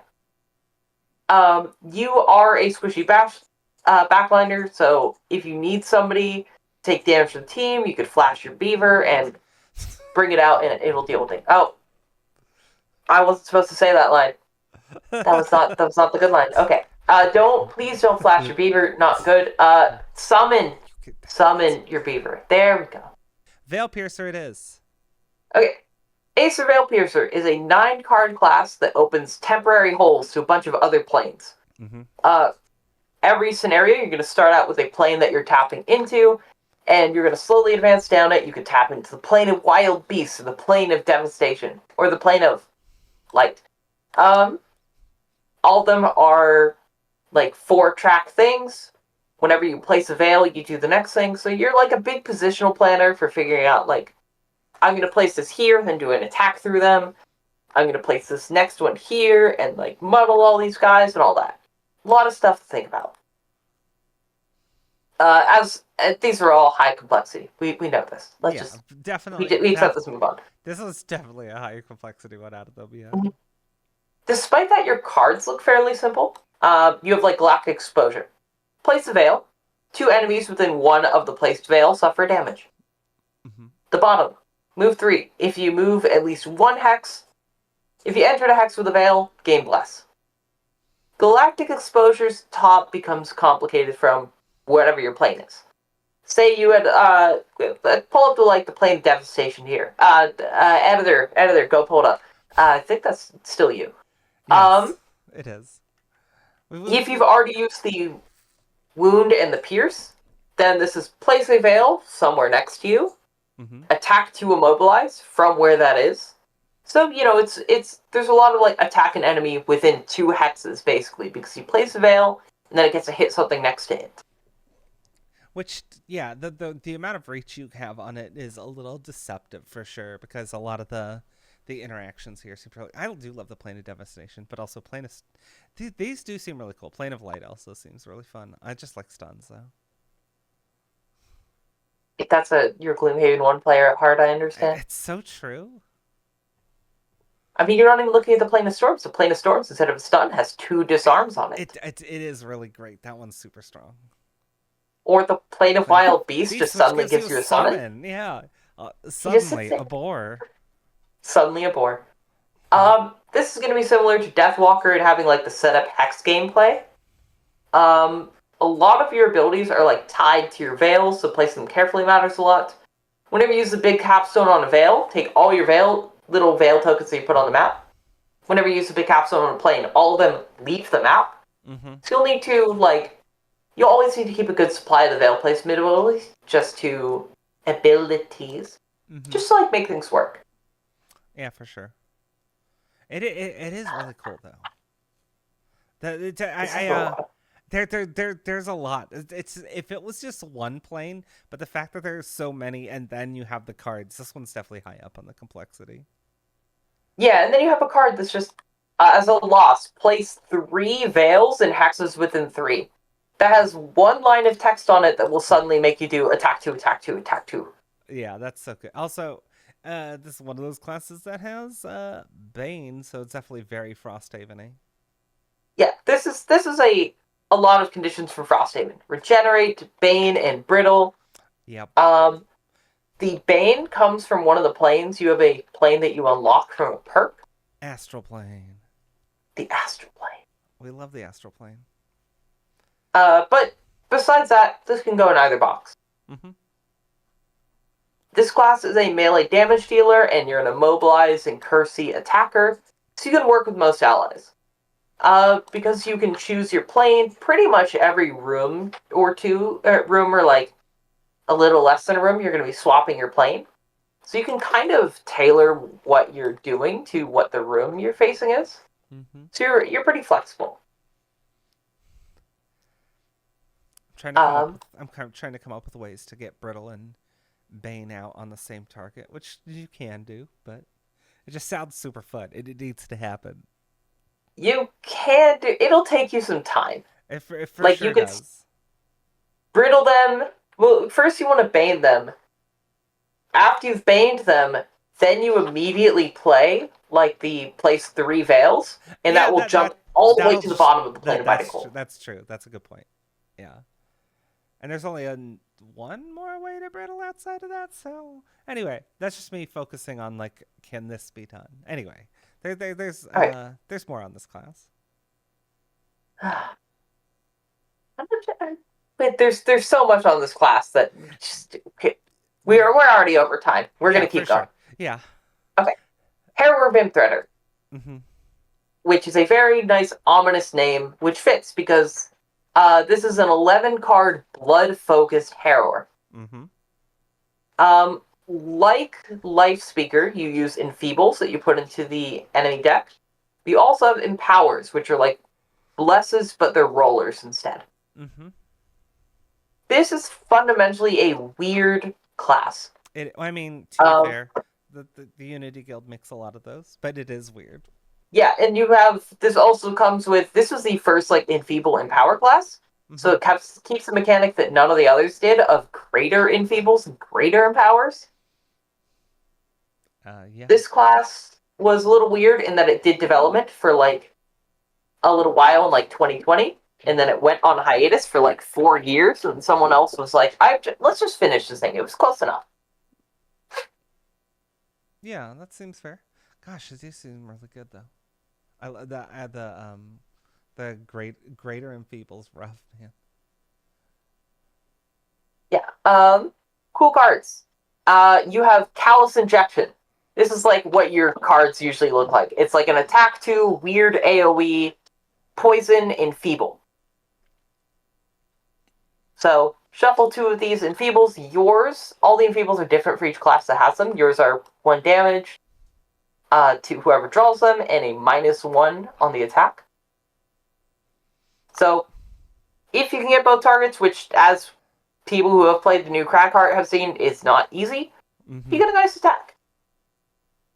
The bottom of this is a heal 3, range 1, and power, and you throw it at your ally and immediately wound them. Which is funny. I did notice that some of the attack patterns very reminiscent of another Harrower in the gem in it as well. So it's fun to keep that theme going along with the Harrowers. You have good ways of healing your allies. You have a lot of supporty, wacky stuff like pulse quickening. Heal 2 people for 1, move them all, or the bottom is one of your weird losses, which works with enemy attributes. Enemy attributes are your skeletons have target 2 on their attacks, your snow imps have brittle, your steel automatons have shield 2, shield 3. You move next to something and you get to act like it just for that round. Which is interesting, to say the least. Yeah. You have things that you can set up. One of the big setup things, you're an 11 carder, so you love losses, is Life Leech. If you love making all these weird little attacks, you can make it so your first attack makes the enemy suffer damage, and you heal yourself for something next to you. So you can become this weird attacking heal tank. Which we love. Or you can lean more into the supporty stuff, or you can just lean into being a regular tank. A lot of wacky things you can do.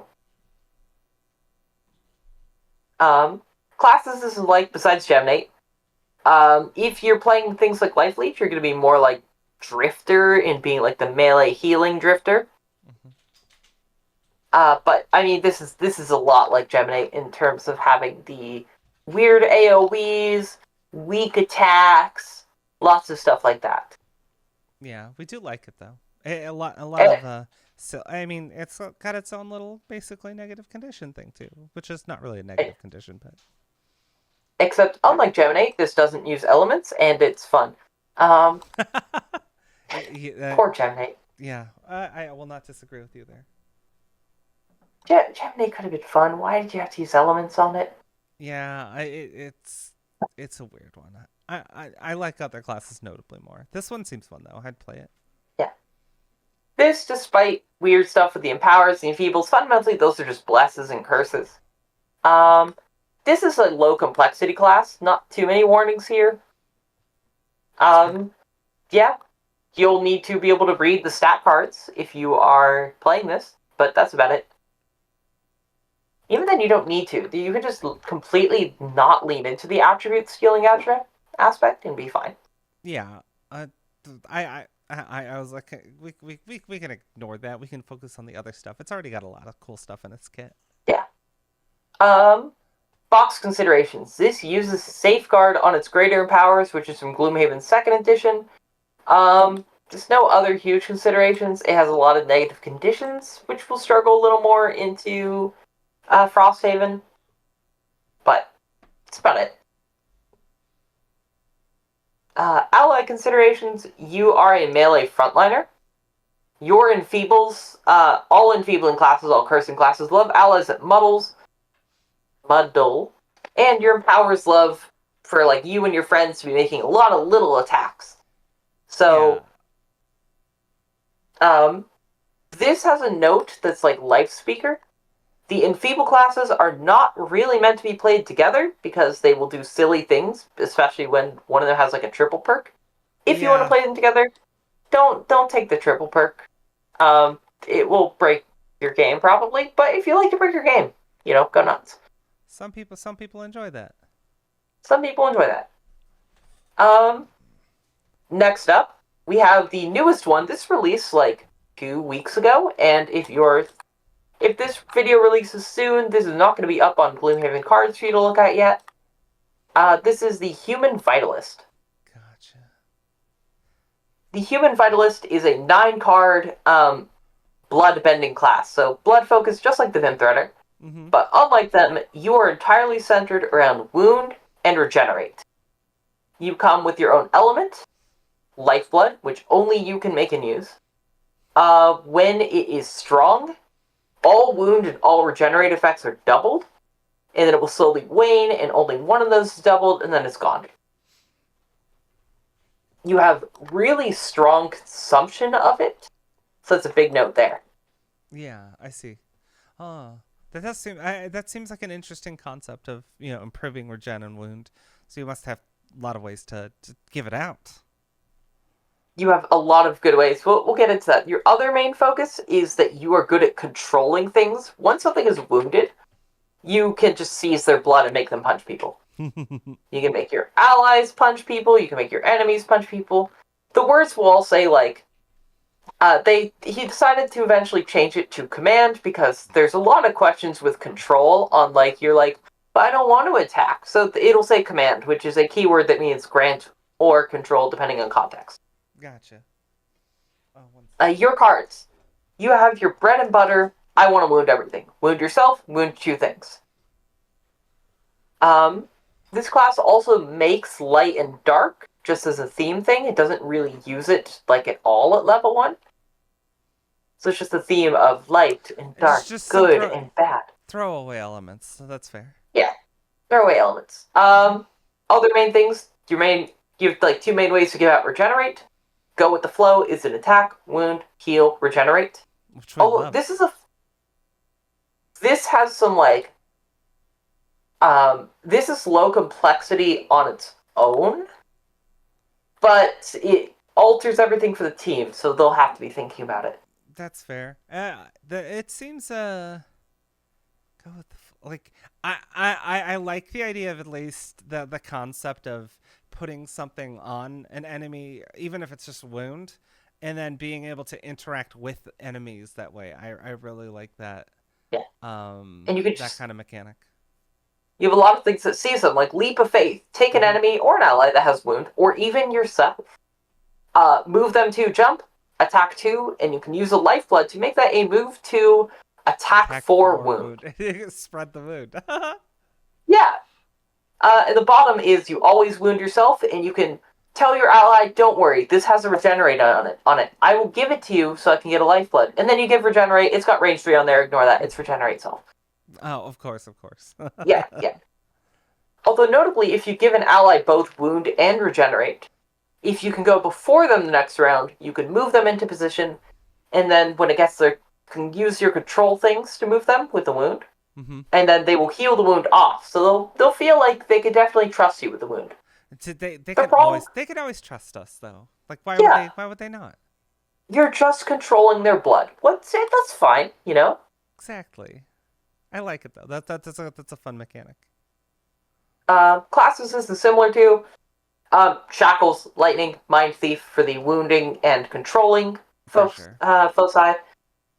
Warnings, Pitfalls. A lot of your payoffs are going to want you to wound yourself and want you to have wound to deal double damage. Wound yourself. The problem with that is that you will bleed out.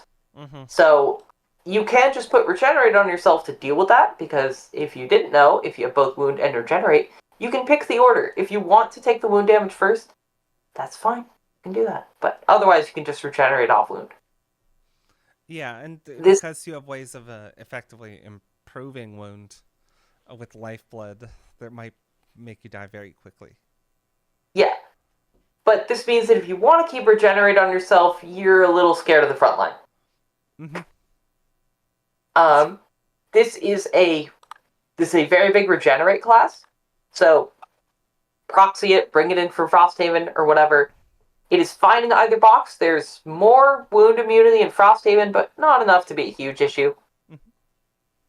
Frosthaven's main thing was the poison immunity and the muddle immunity, and well, the main issue with Frosthaven is really the Strike Fiends. So let's be real. Worst enemy. Why? We're going to tangent here. Yeah. Why would you put an Initiative 10 reshuffle into a deck of like attack 4, target 2, range 5? Why? What is the counterplay? It is so wildly random on the initiative too. That one's so annoying, and it definitely, I swear it also hates Bone Shaper, just flat out. That one's just an annoying one. Strike Fiends are the worst. It's evil to Bone Shaper. And then, you get your late initiative 90, which is their weakest card. It's like, who made this? Why did you make this thing? It's awful. I think Isaac made it. Yeah, no shout-outs to Isaac. 0 shout-outs. No, sorry, Isaac. You get nothing. Oh god, I even forgot. No, the concentrated flock also moves it. So it's just ugh. God, it's a range 7 attack. Why? Why? Okay. For funsies. But Vitalist. Ally considerations for this. You love a frontliner who is comfortable being wounded. This is Fist. Your best use Fist in yeah, every 100%. Yeah. Yeah. In larger parties, you want someone who's gonna go to the front until they get low and then they can retreat. These can then double regenerate and they're gonna heal up real fast. You are a 9-carder, so if you work with allies that love to go slow and not play many losses, your stamina is going to get a little drained. That's fair. But other than that, you're pretty flexible. We'd love to see that. Yeah, this one seems fun. I like the Vitalist. Yeah. The next one, I think, is my favorite class out of all of these, and I'm including my class in that. The Wildborn. The Orchid Wildborn. It's like a different version of Spellweaver. 4 elements you use, but you mostly just make them, and you don't really consume them. Fire, ice, earth, and light. Whenever you make it twice in a turn, you get an essence. You can use that to pull back a loss and do it again. You also have meditate actions that give you like a small boost, and you discard them at any point to make an element. This class has like a whole reminder card that says like, if you don't need to collect all the essences, I'm going to help you. You should only collect like 2 or 3, and then, then your cards that care about your essences are stronger. Ignore that. Just ignore that. Run all 4. You want to recover the lost cards. It's fun. Yeah, exactly. Why wouldn't you? I do find it funny that there's like a literally a player reference to help guide you. Ignore it. It's because everyone wants to play 4 essences and they wonder like, I can't get all of my essences. What's wrong with this class? And it's like, because it's not supposed to. You don't play scenarios to 4 rest cycles. Unless you're going way into the weeds. Cool cards for the class. One I wanted to bring up here was Frozen Embrace. These cards, I think they're going to get a style update, but this version of them has a little essence icon on the top, which helps you just sort through your lost pile and then see, oh, okay, this is my ice one. That's fair. Top of this is pick somebody within 4, ward, strengthen them. The next time you or an ally loses ward, that figure gains ward. So, very nice mitigation for the team. And once this goes into the lost pile, if you have made ice twice in a turn, hopefully you'll make it when you play this card, you can stabilize that essence and get this card back. This is a 5 complexity class, which because I have terms like stabilize and essence. Yeah, I was gonna say, like this is definitely like a 6 complexity. I know it goes to 5. Okay, it's not a 6. It's just a 5. It's just a 5. It's a 6. I'm making it a 6. I'm gonna add a bubble real quick. There we go. It better look nice. The bottom of this is a heal 3, range 2, muddle something. Whenever anybody, you or a friend, does an action with a loss, you get warded. So if you have friends that love to use losses, this is a card for them. That would go pretty hard in my group. This would go great with Bone Shaper, for example. Oh yeah, for sure. We'll just play a loss, and then they'll use that to play 2 skeleton. And then they take damage from their own resource, so warding them, they'll be happy. Yeah. Explosive Crystals is one of your payoff cards. So the bottom of it, before you have any essences up, this is simple. It is a move 1 jump, help you make an element. Helps you make a fire and earth. The main way you'll make a fire and earth with the other half of the card is to play a loss. With the other half of like your turn. The top of it, once you have your fire and your earth up, you can make this an attack 2, target 2, range 4, poison push. That one gets real powerful once you get your essences. But you have to convince yourself, I'm not going to go and just play more losses to get more essences. You have to convince yourself this is worth bringing in. Similar classes to this one. Spellweaver? This Spellweaver. Triangles? You don't really consume elements as much in your you have some element consumption, But it's not similar enough to Triangles. Triangles tries to build up to, like, explosive turns, while this one is just, like, one turn setup, one turn go. Well, Triangles, like, 2 turn setup, 1 turn, Yeah, everything cracks. that's fair. Box considerations is uses a lot of Safeguard from Gloomhaven 2nd Edition, but it's good in either box. I have my warnings and pitfalls on this. This class, which I've already covered. The class comes with a whole card telling you not to try to collect all 4 essences in a scenario, as it'll take too long. That is for cowards that don't want to be the Avatar. Like, now get all the essences. Do it. Emily told you to. mm-hmm. You have to try. Do it. Yeah. This is the official CCUG recommendation. No shoutouts to Kemp tonight. Get all 4 essences, and you'll definitely have a great time. Ally considerations. Because you make elements and you don't use them as much, you love any ally who's element hungry, like your Triangles Elementals. Oh, yeah, for sure.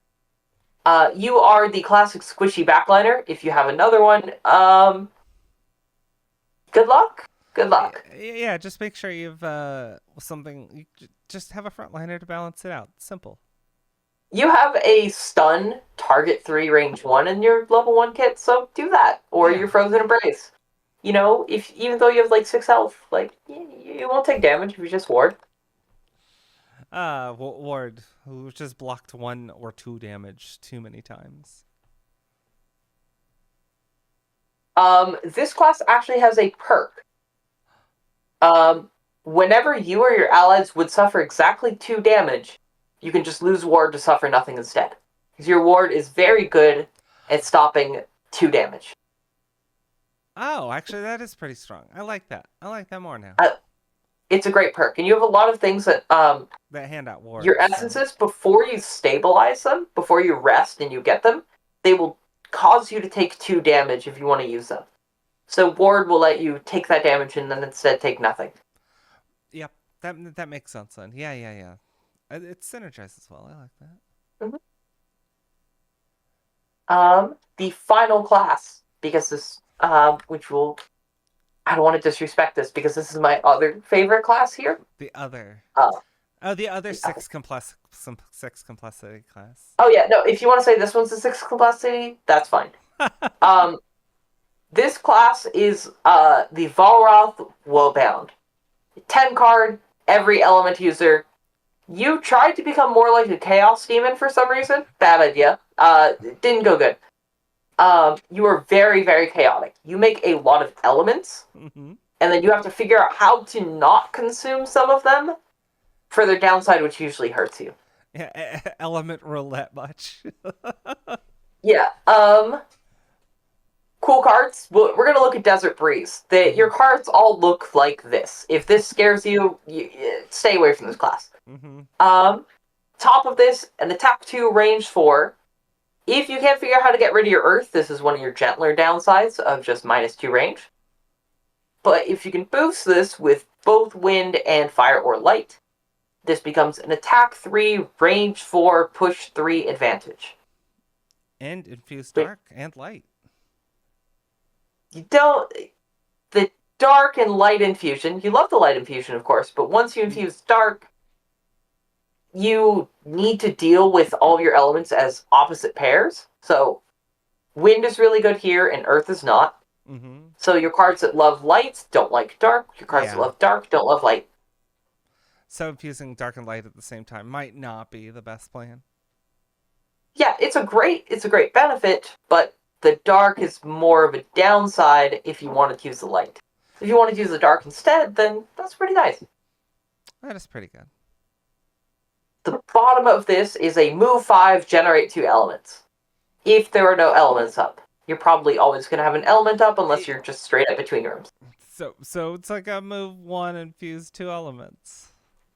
The benefit of this card is that it can get rid of any element, so if you need to clear out whatever, you have that.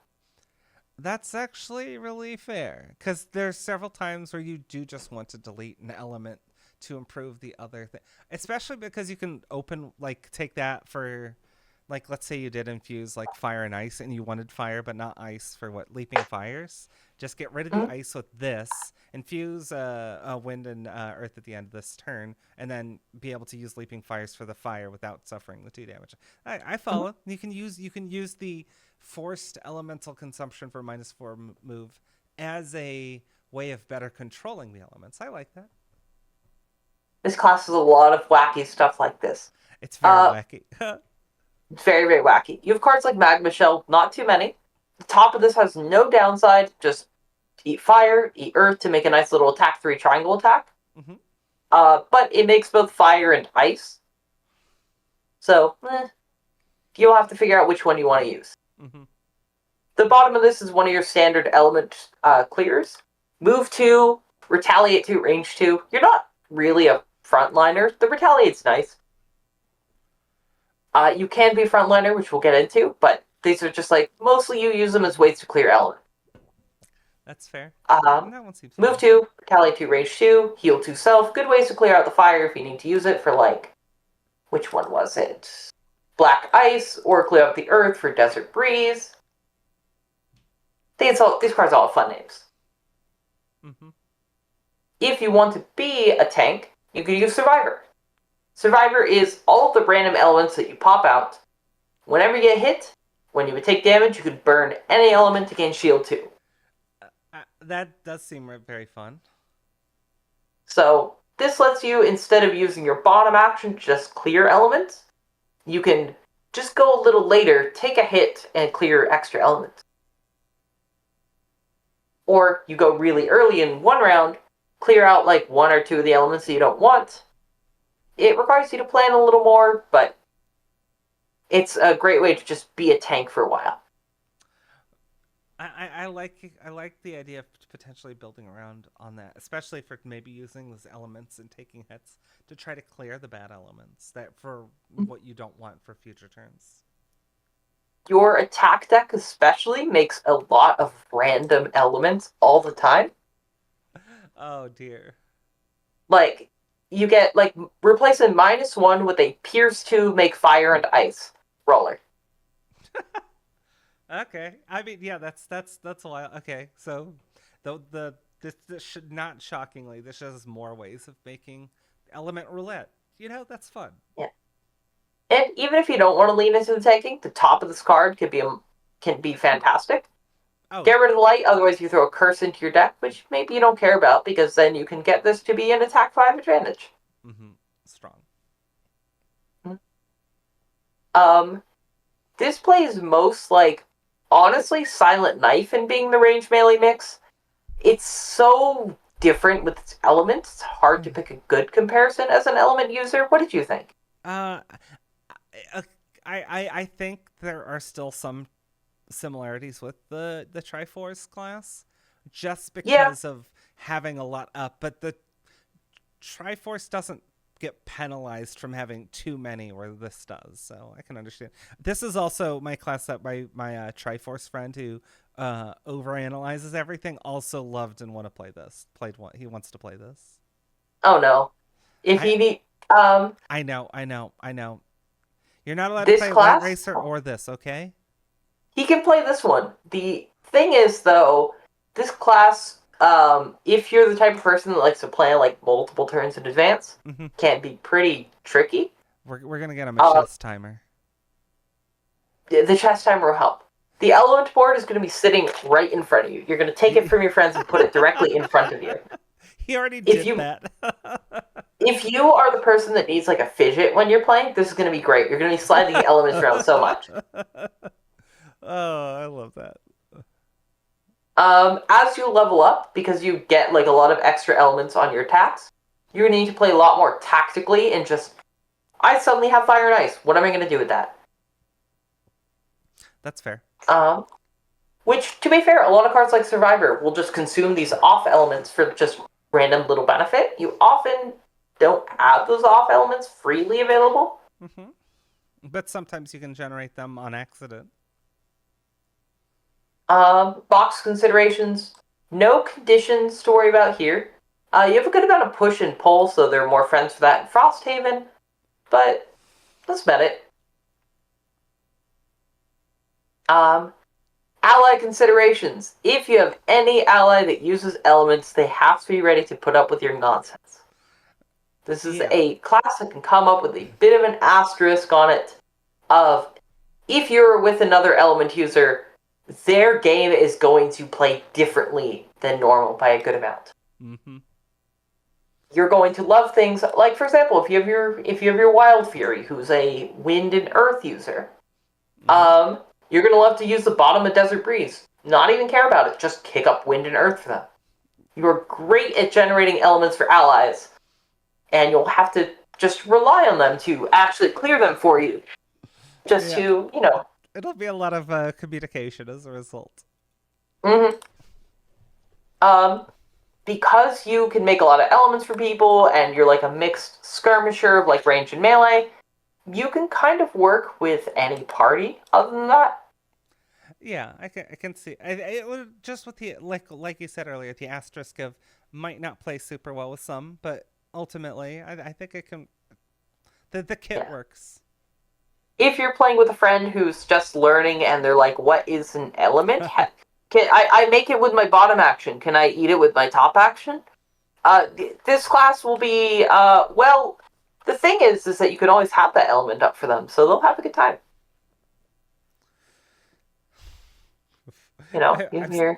I'm still laughing at the second trick still. The second trick. You can get up to an attack 7 if you manage to get everything, but if you haven't fully set up your board, it's a nice hurt yourself for 3. Ow. That is so funny, though. I love it. That's a card that works great with Survivor. Just if you make a bunch of extra elements, you can just perfectly shield down to nothing. Oh, yep. And then get it down. Make sure the second trick consumes exactly what you need and not one more. A lot of the cards on bottom consume specific elements, so anything that consumes a wild element, you're going to love. Mm-hmm. Miss you. I'm looking at one of the cards here, Radiant Glow. Radiant Glow used to be, at most, that used to give you a Strengthen. I told him he had to get rid of it. Heal 3, range 2, target 2, Strengthen was... yeah, that's... that's... This is still very, very, very good. That's already a strong card. Adding more to it, that would have been... Well, Strengthen instead of Ward. The Ward is amazing, but... Ward's fine, but Strengthen... Double 2... Strengthen, heal 2... Oh, that's wild. I love it, though. Strengthen, target 2. Oh, it was so good. And, the fun thing is, this one, the downside you can work with, you're like, here you go, friend. I'm going to heal you for 3. You can have a ward. And here's a curse. Have fun with that. Which I should mention, actually, a lot of your, downsides for your light-dark elemental gameplay is cursing. Mm-hmm. You have a card at level 2, Kiss of the Red Desert, which is where all the Balroth come from. Curse yourself 4 times and throw a Strengthen onto yourself. When the next 4 times a curse would make you do no damage, it's a crit instead. So all your self-curses suddenly become an upside, which is really fun. Also, in scenarios where there's a lot of extra curses, you can effectively weaponize that against it. Mm-hmm. We hate Forest Imps. This is an official position of the Alice channel. We hate Forest Imps. They're awful. But Kiss of the Red Desert will make our Forest Imps less annoying. We do hate Forest Imps, though. Mm-hmm. Very annoying. Tedious. And that covers all of them for now. If this video comes out in 2 weeks, we're going to throw on an addendum maybe for another one that we'll be releasing, hopefully. Oh, another one's... that's the Unity Guild. They're constantly dropping classes, but that's super cool. Yeah, I'm really excited. I think the C.O.R.E was my favorite of this bunch, but I'm also pretty excited about... I know it was Lightracer, and it was a very weird the Reeftender. I was like, I forgot the icons for a second. Mostly because I love summons, so that one just seemed like something I wanted to put out. I just mostly want to drop tons of we just want a crab, and we want to drop all the summons. So, but no, we We love that. love crabs. Mm-hmm. We love. We love summoning crustaceans. There we go. Yeah, there you go. You There we got go. the We, wording we, we, down. we, we got it there. So, um, hopefully that this is super helpful and entertaining, and we get to hopefully people find a way to play these classes. They're in Tabletop Simulator, so if you have that, you can play these classes in Gloomhaven there, which is really just how we test all the Haven products in TTS. But hopefully people can experience the fun that is any one of these classes. And if you have played any one of these, let us know in the comments because they're really fun. And if anyone are particularly excited, let us know as well. Emily, do you have anything more you want to chime in? Final thoughts? Well, thanks for having me. I hope you all enjoy all of these classes. I've tested like all of them, so I can vouch for them. Yeah, go play these classes. They are fun. I'll definitely try to. If I do another online campaign, I'm absolutely stealing at least one of these. So it'll be super fun. So, but thank you. Especially great for like. I was gonna say they're especially great for late game Frosthaven. You will run out of classes at 4 players. Oh yeah, that's for sure. And but yeah, we really appreciate you, Emily, for coming along. This is a super fun. You had a great video idea, and I'm like, you know what, the community does need to know more about what the Unity Guild does. So I really appreciate that idea. So, All right.